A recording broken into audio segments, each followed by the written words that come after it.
Now let's set up your IP address through the web interface.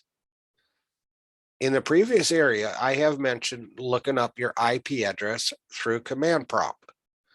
Here's a link in that to use to do it with Windows or Mac.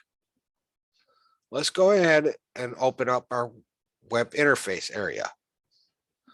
Here is a manual to pick a controller, and that's starting on page 57 through 60 of his manual over on his website. I have just brought up my Falcon controller, which through the DHCP area, it gave an IP address of 192.168.1.102. Let's click on the tab of network configuration. If you notice, and that all this information will not be the same because it's all unique to you. Now your MAC address is assigned by the controller. To set a static IP address, uncheck the Enable DHCP. We always give our controller a host. You may want to label your controller's host name to an area that you are more familiar with by looking at your controller name in the controller tab in Xlights, like side yard, front yard,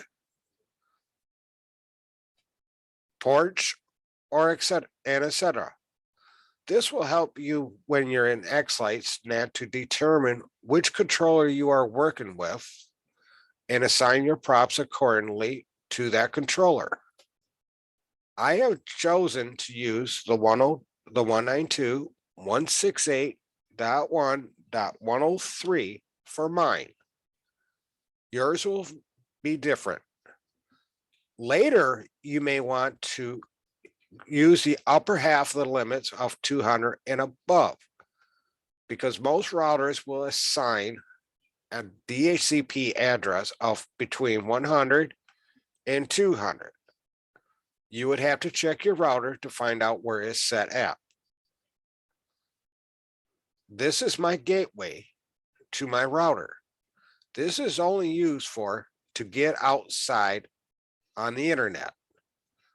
But you do need the subnet mask of 255.255.255.0.